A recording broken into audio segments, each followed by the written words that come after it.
매년 여름 점적 관수 호스는 고장이 납니다. 여러분은 이미 그럴 것이라는 걸 알고 있습니다. 그럼에도 불구하고 그것을 샀죠. 철물점에서 $80를 주고 샀을 수도 있습니다. 아니면 타이머, 튜브, 그리고 8월이 되기도 전에 막혀버리는 작은 플라스틱 배출기가 포함된 $200짜리 키트였을 수도 있습니다. 여러분은 그것을 펼치고 말뚝을 박아 넣으며 뿌듯함을 느꼈을 것입니다. 그러고 나서 새 시즌, 때로는 두 시즌이 지난 후 부속품에 금이 가거나 호스가 찢어지거나 땅 속에 무언가가 작동을 멈췄고 텃밭이 2주 동안 바싹 말라 토마토가 상태를 알려줄 때까지 여러분은 눈치채지 못했습니다. 평균적인 미국 정원사들은 이 4년마다 관수 시설을 교체합니다. 그것은 우연이 아닙니다. 그것이 바로 비즈니스 모델입니다. 펜실베이니아주 랭커스터 외곽에 사는 71세의 은퇴한 농부는 같은 집에서 31년을 살았지만 2년째 마지막 관수 호스를 뽑아낸 이후로 그의 땅에는 관수 호스가 없습니다.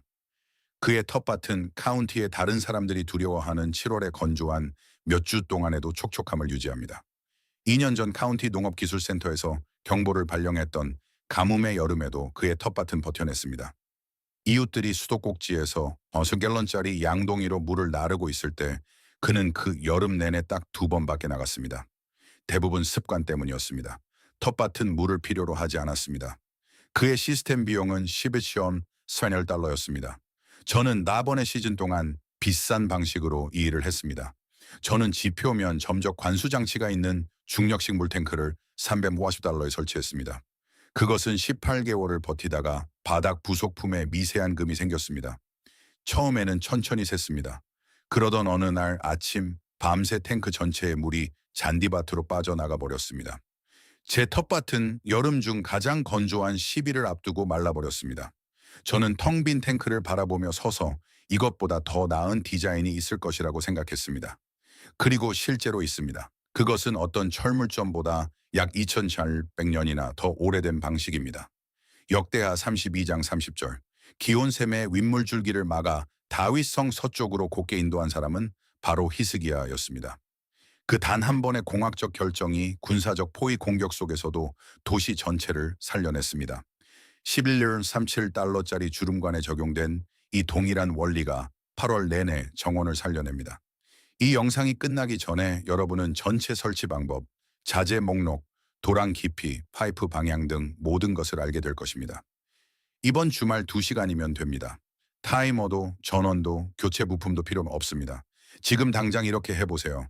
정원 텃밭으로 가서 집게 손가락을 흙 속으로 곧게 찔러 넣으세요. 1인치에서 멈추지 마세요. 2인치를 지나 4, 5인치 깊이까지 찔러 넣으세요. 그 깊이에서 무엇이 느껴지나요? 시원하고 약간 촉촉한가요? 아니면 지표면과 같은 온도로 건조하고 따뜻한가요? 그 대답을 기억하세요. 그것은 비가 온 후 물이 정확히 어디로 가는지, 그리고 아무리 물을 많이 주어도 왜 7월 중순이면 식물들이 스트레스를 받는지 알려줍니다. 예루살렘에는 기혼이라는 샘이 있습니다. 이 샘은 고대 성벽 바로 동쪽, 오펠이라 불리는 언덕 기슭의 기드론 골짜기에서 솟아납니다. 대대로 이 샘은 도시의 주요 수원이었으며 성벽 밖에 위치해 있었습니다.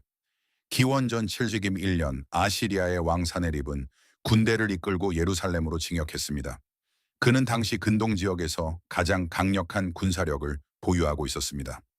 논쟁의 여지나 돌이켜 생각할 필요 없이 그저 사실이 그랬습니다. 이미 46개의 유다 선급이 함락된 상태였습니다. 그의 장교는 미리 메시지를 보냈습니다. 우리가 도착하기 전에 항복하라. 성벽은 소용없을 것이다. 너희는 무슨 일이 일어날지 알고 있다. 히스기야는 몇 달 전부터 이 일이 일어날 것을 알고 있었습니다. 그는 성벽을 보강했습니다. 군대를 조직했습니다. 장교들을 만나 그들을 안정시키기 위한 말을 전했습니다. 그러고 나서 그는 현대의 공학자들조차 믿기 어려울 정도로 놀라운 일을 해냈습니다. 그는 도시 아래 오비퀘스 친샵산에 단단한 석회암을 뚫어 터널을 만들라고 명령했습니다. 등불에 의지해 철곡괭이로 직접 손으로 파내는 작업이었습니다. 이것이 무엇을 의미하는지 생각해 보십시오. 상대편 팀을 볼 수 없습니다. 의사소통도 할 수 없습니다.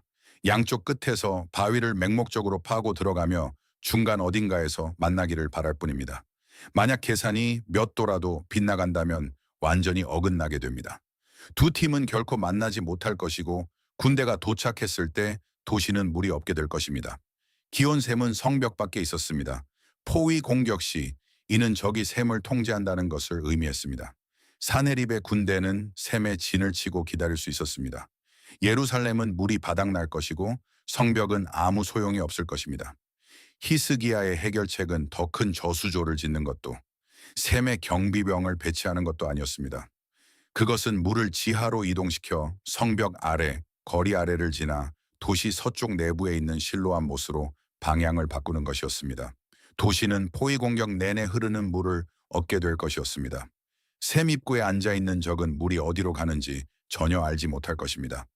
두 팀이 양쪽 끝에서 동시에 파기 시작했습니다. 그들은 석회암 밀도의 미세한 변화와 자연 배수의 각도를 통해 방향을 잡았고 마침내 서로 가까워졌을 때는 소리에 의존했습니다. 한 팀의 곡괭이 소리가 반대편에서 메아리쳐 돌아오기 시작했을 때 일꾼들은 가까워졌다는 것을 알았습니다. 그들은 약간의 궤도 수정을 거쳐 마침내 벽을 허물었습니다. 이 이야기에서 제가 무엇보다 가장 많이 생각하는 부분은 바로 이것입니다. 완공 후 터널 벽에 비문이 새겨졌습니다. 히스기야나 서기관, 관리가 아니라 벽을 허문 일꾼들이 직접 새긴 것입니다. 그들은 돌 위에 자신들의 말로 직접 글을 썼습니다. 이 비문은 1880년 터널에서 놀던 한 동네 소년에 의해 발견되었습니다. 히브리어로 이렇게 적혀 있습니다. 관통, 광부들이 여전히 서로를 향해 곡괭이를 들어 올리고 있었고 아직 뚫어야 할 3규빗이 남아있을 때 한 사람이 동료를 부르는 목소리가 들렸다. 오른쪽과 왼쪽 바위에 틈이 있었기 때문이다. 그리고 관통의 날에 광부들은 서로를 향해 곡괭이와 곡괭이를 부딪히며 쳤고 물은 샘에서 목까지 1200규빗을 흘러갔다. 1200규빗, 손으로 파낸 533샘의 석회암 터널. 기온샘은 오늘날에도 여전히 흐르고 있습니다. 그 터널은 지금 이 순간에도 물을 실어 나르고 있습니다. 이것이 제가 기혼 원리라고 부르는 것입니다. 물이 지표면을 가로지르는 대신 땅속을 통과하여 수원에서 목적지까지 지하로 전달되며 증발구역에 들어가지 않고 뿌리 높이에 도달하는 것입니다. 히스기야가 석회암과 등불로 지은 것을 랭커스터 외곽의 농부는 구멍 뚫린 주름관으로 지었습니다. 규모는 다르지만 물리학적 원리는 동일합니다. 자, 여러분이 정원 텃밭에서 했던 테스트를 떠올려 보세요. 만약 4, 5인치 깊이에서 지표면과 같은 온도에 건조하고 따뜻한 흙이 만져졌다면 여러분의 물은 뿌리 구역에 도달하기도 전에 증발하고 있는 것입니다. 비가 올 때마다 매일 아침 호스로 물을 줄 때마다 물은 상단 1, 2인치에 닿은 후 수분을 다시 위로 끌어올리는 열기와 즉각적인 경쟁을 시작합니다. 7월의 어느 날 한낮이 되면 지표면은 말라버립니다. 채소들이 실제로 영양분을 섭취하는 4, 6인치 깊이에 있는 식물의 뿌리는 거의 아무것도 얻지 못합니다. 여러분의 식물은 가뭄 때문에 죽는 것이 아닙니다. 지표면 급수 때문에 죽는 것입니다. 물은 도착합니다. 단지 뿌리가 필요로 하는 땅 속으로 들어가지 못할 뿐입니다. 지표면 점적 관수 호스, 스며드는 호스, 오버헤드 스프레이 등 이 모든 것들은 흙의 상단 1~2인치의 물을 공급하고 중력과 모색관 현상에 의존하여 물을 아래로 내려보냅니다. 더운 날에는 아침 7시에 물을 주어도 뿌리에 도달하기 전에 지표면에서 공급된 물의 30에서 50%가 증발합니다. 전고가 되면 상단 3인치는 말라버립니다. 4월 5인치 깊이의 뿌리들은 태양이 수분을 빼앗아가기 전에 중력이 전달해준 약간의 물을 마셨을 뿐입니다. 내일 아침까지는 더 이상 물을 얻지 못할 것입니다. 영양분을 섭취하는 깊이에서 14월 6시간 동안 건조한 상태가 지속되는 것입니다. 그리고 점적 관수 호스 포장지에는 절대 적혀 있지 않은 사실이 있습니다. 물을 주는 주기 사이에 지표면이 마를 때마다 흙의 상단 1인치는 방습층, 즉 얇은 마른 흙 껍질을 형성하여 다음번 물을 줄 때 물이 빠르게 스며드는 것을 방해합니다. 따라서 문제는 더욱 악화됩니다. 지표면 급수는 다음번 지표면 급수의 효과를 떨어뜨립니다. 계절이 지날수록 물은 더 많이 주지만 효과는 줄어듭니다. 지하 급수는 이 공식을 완전히 바꿉니다. 물은 결코 증발구역에 들어가지 않습니다. 물은 파이프로 들어가 묻혀있는 튜브를 타고 이동하다가 4, 5인치 깊이의 구멍을 통해 빠져나와 뿌리 높이에 주변 흙을 적십니다. 태양은 그곳에 닿을 수 없습니다. 바람도 수분을 빼앗아 갈 수 없습니다. 물은 그곳에 머뭅니다. 지하로 전달된 한 번의 빗물은 뿌리 깊이에서 이후 3일 동안 점토질 토양에서는 때때로 더 오래 유지됩니다. 애리조나 대학교 관수연구팀은 채소 텃밭에서 지표면 점적 배출기와 4인치 깊이의 매설형 지하 급수 방식을 비교했습니다. 매설형 시스템은 같은 기간 동안 동일한 뿌리 구역 수분을 유지하는데 전체 물 투입량이 30을 40%덜 필요했습니다. 조금 덜 필요한 것이 아니라 34%나 덜 필요했습니다.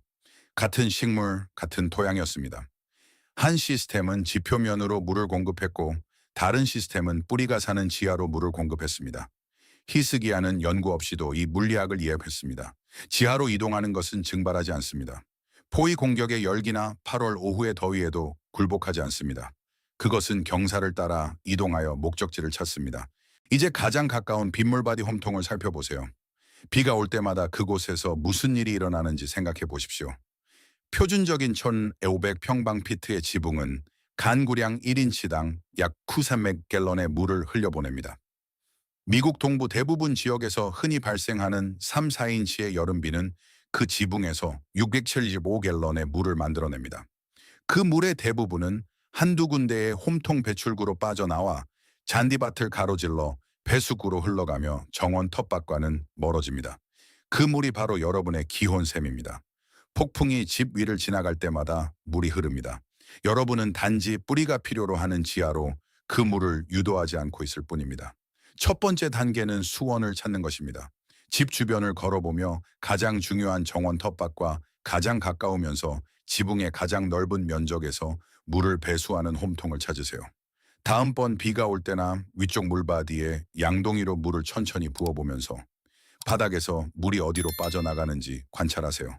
물이 어디로 가나요? 식물이 자라는 곳을 향해 이동하나요?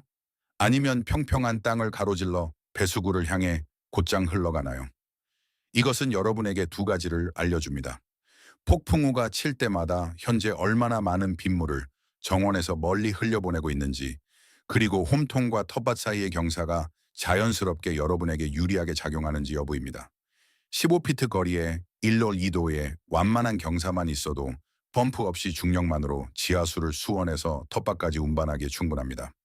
여기서 잠시 멈추고 철물점의 점적 관수 시스템이 쓸모없다고 말하는 것처럼 들릴까봐 포함해야 할지 확신이 서지 않았던 이야기를 하고 싶습니다. 저는 그런 뜻으로 말하는 것이 아닙니다. 온실 트레이, 화분 정원, 흙과 연결되지 않은 콘크리트 위에 높임 화단 등 특정 용도에서는 지표면 시스템이 유일한 선택지입니다. 저도 수년 동안 그것을 사용했고 식물들을 살려냈습니다. 문제는 제품이 완전히 실패한다는 것이 아닙니다. 문제는 제조업체가 설계한 일정에 따라 예측 가능하게 고장나고 여러분이 그 비용을 반복해서 지불한다는 것입니다. 만약 여러분이 50대나 60대이고 이미 두세 번의 점적 관수 시스템 교체 주기를 겪었다면 이미 이 사실을 알고 계실 것입니다. 문제는 단 한 번의 $1달러짜리 설치가 장기적인 계산을 바꿀 수 있느냐는 것이며 마케팅이 아닌 물리학에 근거한 대답은 그렇다입니다. 열왕기하 20장 20절, 히스기야의 공학적 업적에 대한 병행 기록입니다. 히스기야의 남은 사적과 그의 모든 권력과 못과 수도를 만들어 물을 성 안으로 끌어들인 일은 유다왕 역대 지략에 기록되지 아니하였느냐. 못과 수도. 두 가지 구성 요소, 즉 수원과 전달 시스템입니다. 히스기야의 경우 기혼샘과 손으로 파낸 533세마미의 석회암 터널이었습니다. 여러분의 뒷마당에서는 지붕의 빗물바디 홈통과 15피트 길이의 구멍 뚫린 주름관입니다. 저는 여기서 대부분의 사람들이 이 성경 기록에서 놓치고 있는 부분에 대해 말씀드리고 싶습니다. 사네립의 군대는 셈을 통제했습니다. 그들은 기드론 골짜기에 눈에 보이는 입구에 진을 쳤습니다. 그들은 셈을 지켜보았습니다. 그들은 도시가 물을 필요로 한다는 것을 알았습니다. 그들은 이미 승리했다고 생각했습니다. 하지만 물은 그들이 통제하는 모든 것을 지나 지하로 계속 이동했습니다. 도시는 물을 얻었습니다. 군대는 그 이유를 결코 이해하지 못했습니다. 역대하 32장을 읽는 대부분의 사람들은 군사적 이야기나 마지막에 신학적 승리에 초점을 맞춥니다. 하지만 히스기야는 물리적인 공학적 결정을 내렸습니다. 물의 방향을 지하로 돌린 것입니다. 그리고 그 결정이 다른 모든 것을 가능하게 만들었습니다. 믿음과 공학은 같은 것이었습니다. 그는 성벽 안에 물이 나타나게 해달라고 기도하지 않았습니다. 그는 물을 그곳으로 옮겼습니다. 그리고 물을 지하로 옮겼기 때문에 적이 할 수 있는 모든 공격으로부터 안전할 수 있었습니다. 그것이 바로 여러분이 정원 텃밭에 만들고 있는 것입니다. 이제 여러분에게 확실한 정보를 줄 테스트를 해보겠습니다. 3, 4인치 이상의 비가 내린 후 홈통 경로를 따라 걸어보세요. 가장 정성껏 물을 주는 최고의 텃밭 중앙에 손가락을 5인치 깊이로 찔러 넣으세요. 이제 지하 파이프 연결 없이 동일한 양의 비만 맞은 텃밭에 5인치 깊이로 찔러 넣으세요. 같은 폭풍, 같은 토양 유형입니다. 만약 깊은 곳에서 의미 있는 수분의 차이를 느낀다면 첫 번째 텃밭은 시원하고 축축한 반면 두 번째 텃밭은 건조하고 따뜻하다면 랭커스터의 농부가 왜 관수에 대해 신경 쓰지 않는지 정확히 이해하게 될 것입니다. 그의 텃밭은 지하로 물을 공급받습니다. 여러분의 물은 지표면을 통해 빠져나가고 있습니다. 제가 발견한 사실은 이렇습니다. 솔직히 말씀드리면 올바르게 설치되었을 때 이 방법이 실패하는 것을 본 적이 없습니다. 설치 후 첫 번째 큰 비가 내린 뒤 5인치 깊이에서의 차이는 미묘하지 않습니다. 오, 수분이 약간 더 많은 것 같네 정도가 아닙니다. 손가락에서 바스러져 내리는 마른 흙과 깊은 곳까지 진정으로 젖어 있어 손가락에 달라붙는 흙의 차이입니다. 제가 설치한 텃밭과 그 옆에 개조하지 않은 텃밭을 처음 테스트했을 때 저는 손가락을 찔러 넣었다가 빼고는 잠시 그 자리에 서 있었습니다. 같은 비 1인치의 간구량이었습니다. 한 텃밭은 뿌리 깊이까지 물이 가득 차 있었습니다. 다른 텃밭은 3인치 깊이에서 말라 있었습니다. 이것은 복잡한 시스템이 아닙니다. 그저 지하급수일 뿐입니다. 창세기 26장 18절부터입니다. 이삭은 그의 아버지 아브라함 때에 팠던 우물들을 다시 팠으니 이는 아브라함이 죽은 후에 블레셋 사람들이 그 우물들을 메웠습니다. 이삭이 그 우물들의 이름을 그의 아버지가 부르던 이름으로 불렀더라. 이삭의 종들이 골짜기를 파서 거기서 맑은 물이 나오는 우물을 발견했습니다. 그러나 그랄의 목자들이 이삭의 목자들과 다투어 이르되 이 물은 우리의 것이라 하였습니다. 이삭은 계절용 관수 시설을 설치하지 않았습니다. 그는 땅을 팠습니다. 적이 아버지의 우물을 파괴했을 때 그는 돌아가서 다시 팠습니다. 고집이 세서가 아니라 우물은 오래 가기 때문입니다. 우물은 교체 부품 없이도 매 시즌 작동합니다. 우물은 2, 4년마다 교체해야 하는 제품이 아니라 물을 위한 올바른 투자입니다. 수자원 인프라에 대한 성경적 패턴은 묻고 보호하고 자신의 평생을 넘어 지속되도록 건설하는 것입니다. 아브라함의 종들이 팠습니다. 블레셋 사람들이 메웠습니다. 이삭이 다시 팠고 우물 자체가 존중받을 가치가 있었기 때문에 아버지가 지어준 것과 같은 이름을 붙였습니다. 그것들은 그런 종류의 인프라였습니다. 이제 농부가 점토 항아리를 뒤집습니다. 말린 무화과가 짠 매트 위로 굴러갑니다. 그는 60개에서 세기를 멈춥니다. 사규빗 너비의 단일 계단식 밭에서 지하수 공급 방식을 통해 한 시즌 만에 이만큼을 수확한 것입니다. 그에게는 점적 관수, 타이머가 없습니다. 제조업체의 보증서도 없습니다. 그에게는 모든 관계 제조업체보다 수천 년 앞선 원칙이 있습니다. 관계 산업이 여러분에게 판매하는 것은 다음과 같으며 저는 단순히 비판하기보다는 사실에 입각해 말씀드리고 싶습니다.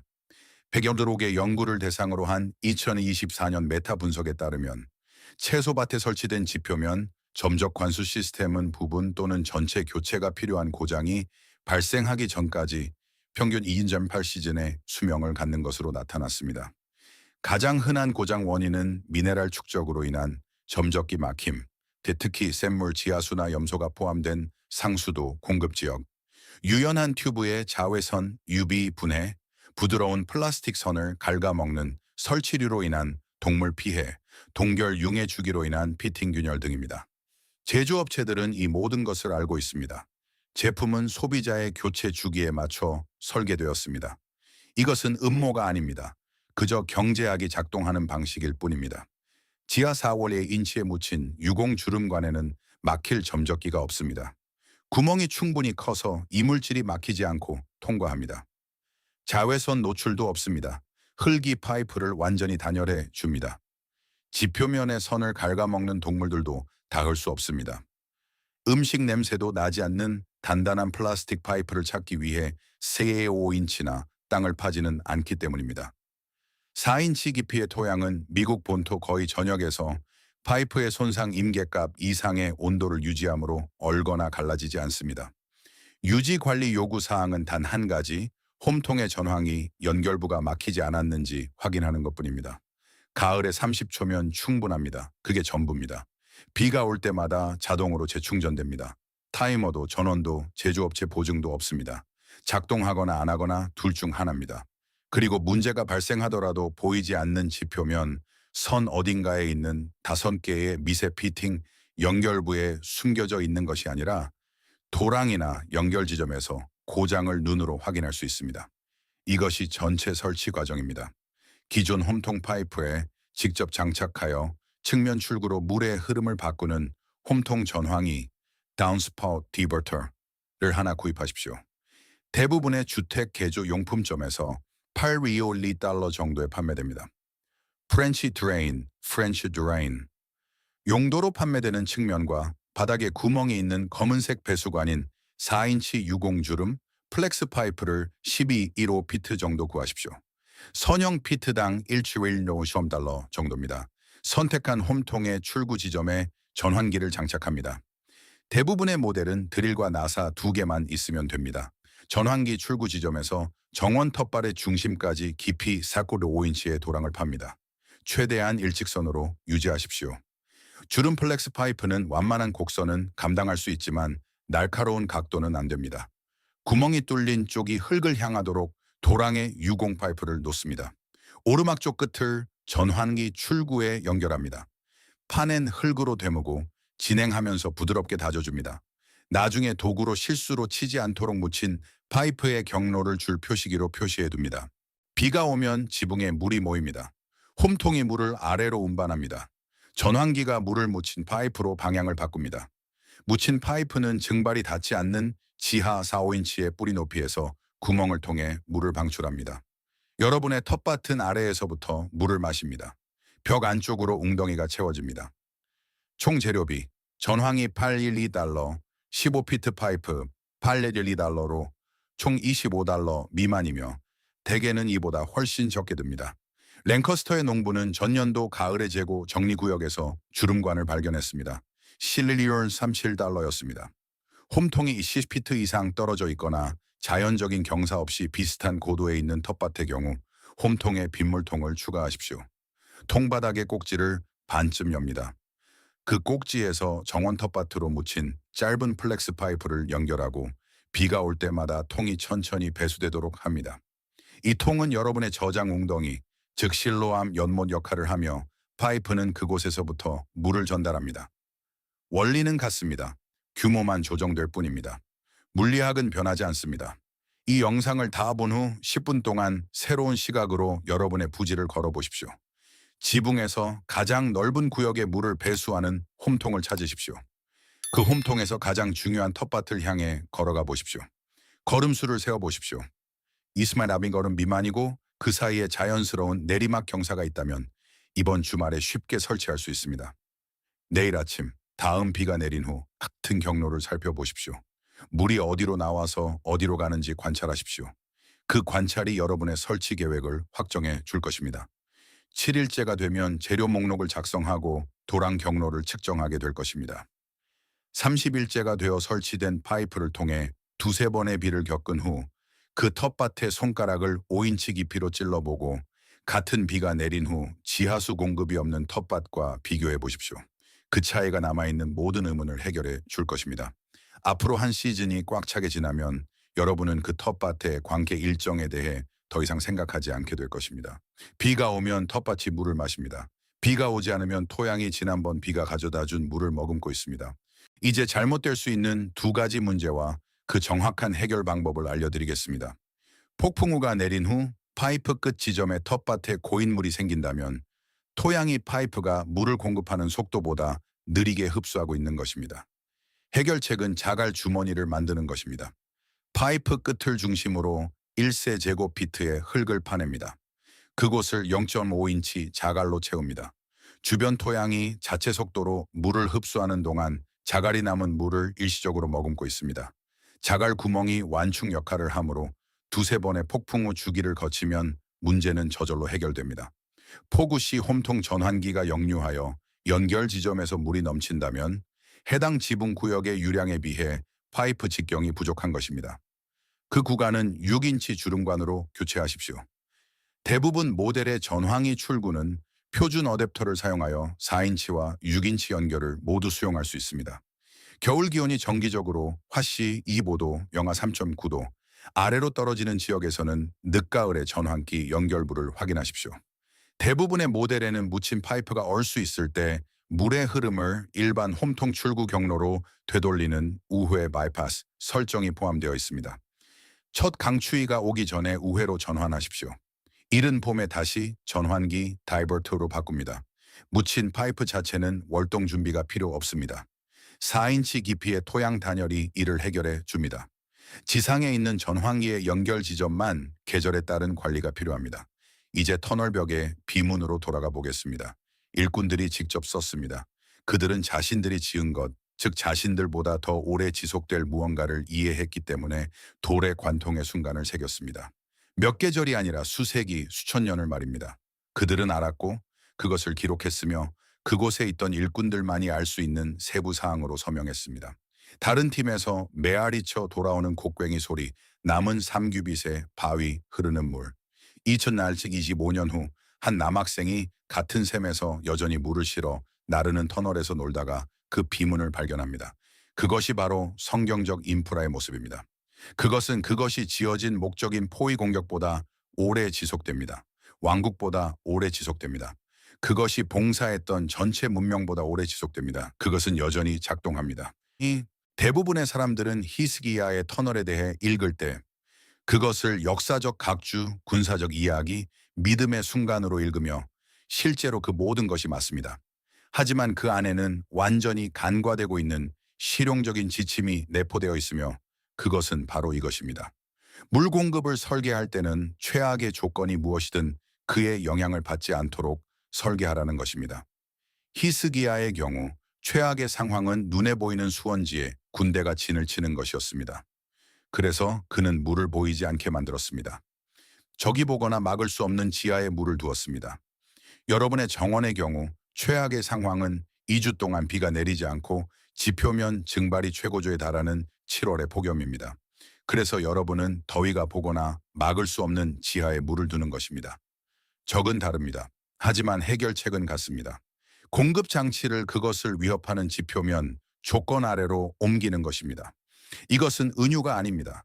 이것은 아브라함의 우물에서 이삭의 우물 재굴착, 히스기야의 터널, 느헤미야가 재건한 예루살렘의 연못과 저수지에 이르기까지 구약 성경 전체에 흐르는 반복적인 공학 원리입니다. 성경 기록에 지하수 인프라가 반복해서 등장하는 이유는 그 기후에 살았던 사람들이 현대 관계 산업이 조용히 뒤집어 놓은 어떤 사실을 이해했기 때문입니다. 지상으로 공급되는 물은 취약합니다. 지하로 공급되는 물은 내구성이 있습니다. 저는 이웃들이 3년 연속 여름 내내 점적 관수 시스템과 씨름하는 것을 지켜보았습니다. 새로운 타이머, 교체용 튜브, 예전 것이 자꾸 막혀서 토마토용으로 바꾼 다른 점적기 헤드 등 말입니다.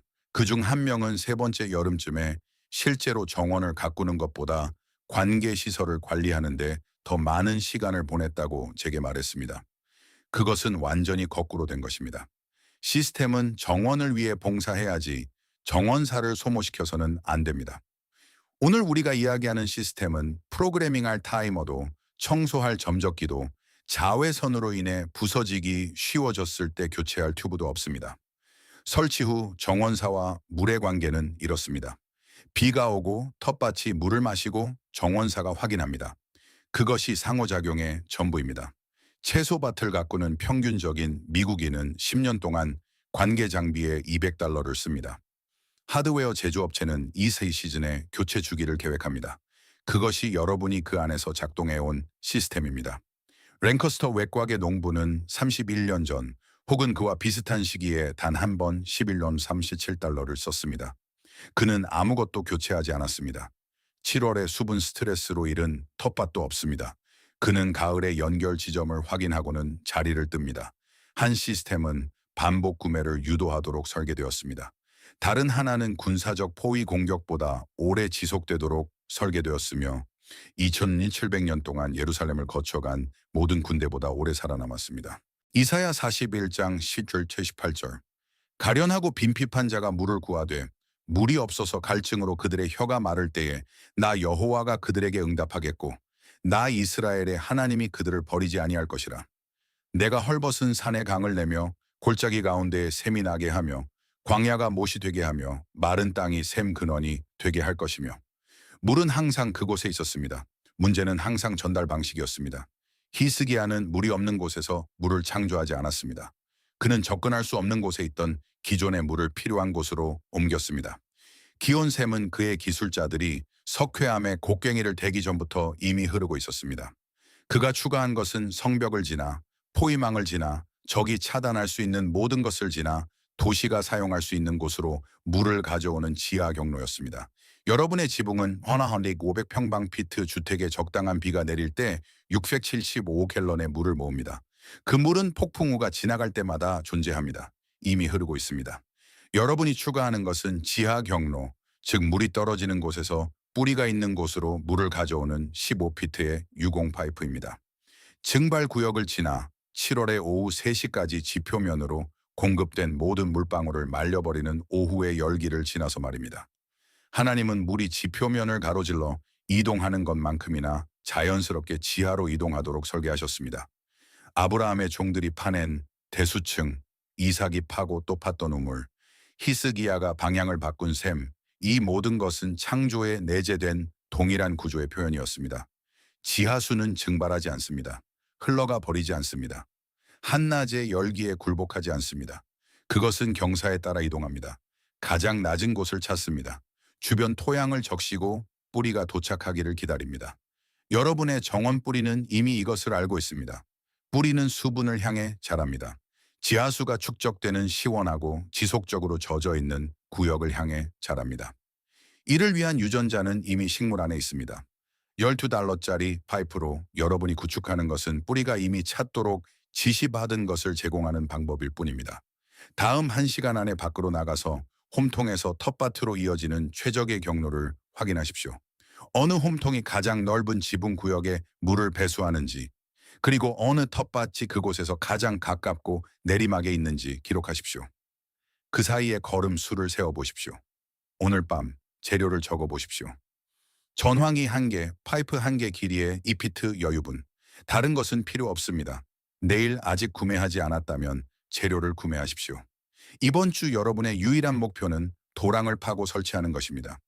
이번 주말 2시간이면 충분합니다. 그리고 하지 말아야 할 한 가지가 있습니다. 같은 비가 내릴 때 지표면 점적 관수 시스템도 받고 있는 텃밭에 묻힌 파이프를 연결하지 마십시오. 폭우씨 같은 텃밭에 지하 및 지표면 공급이 동시에 이루어지면 점토질 토양이 과포화되어 뿌리 깊이에 고인물이 생깁니다. 텃밭당 하나의 방법만 선택하십시오. 대부분의 사람들에게 지하 파이프는 한 시즌 내에 지표면 시스템을 완전히 대체합니다. 이것이 여러분이 찾고 있던 검증된 성경적 시스템이라면 저희 채널을 구독해 주십시오. 정원 가꾸기를 10년 이상 하셨다면 아래에 나이를 남겨주세요. 저는 모든 댓글을 읽습니다. 역대하 32장 30절 히스기야는 지표면의 출구를 막았습니다. 그는 물을 지하로 끌어들였습니다. 그는 물을 도시 서쪽의 연못으로 향하게 했습니다. 군대는 샘 입구에 진을 치고 도시가 목말라 무너지기를 기다렸습니다. 그들은 샘을 통제했습니다. 그들은 그것을 지켜보았습니다. 물은 그들이 통제하는 모든 것을 지나 지하로 계속 이동했습니다. 도시에는 물이 있었습니다. 그들은 그 이유를 결코 이해하지 못했습니다. 기혼샘은 여전히 흐릅니다. 터널은 여전히 물을 실어 나릅니다. 실로암 연못은 여전히 물을 받습니다. 그가 오래 가도록 지은 것은 그것을 막으려 했던 모든 것보다 오래 살아남았습니다. 물은 항상 그곳에 있었습니다. 여러분의 유일한 임무는 물이 지붕에서 흘러내려 잔디밭을 가로질러 버려지게 두는 것을 멈추는 것입니다. 하나님이 물이 이동하도록 설계하신 방식대로, 히스기야가 방향을 잡은 방식대로, 정원이 처음 심어진 이래로, 뿌리가 물을 향해 뻗어온 방식대로 지하에서 텃밭을 충전할 수 있는데도 말입니다. 이 이야기가 지붕에서 떨어지는 물이나 흙 속에 숨겨진 고대의 지혜를 바라보는 여러분의 시각을 바꾸었다면 이 채널을 구독하고 좋아요를 눌러주십시오. 우리는 그들이 묻으려 했던 역사와 방법들을 발굴하고 있습니다. 여러분의 미래를 심으십시오. 다음 지식의 보물이 곧 열릴 것입니다.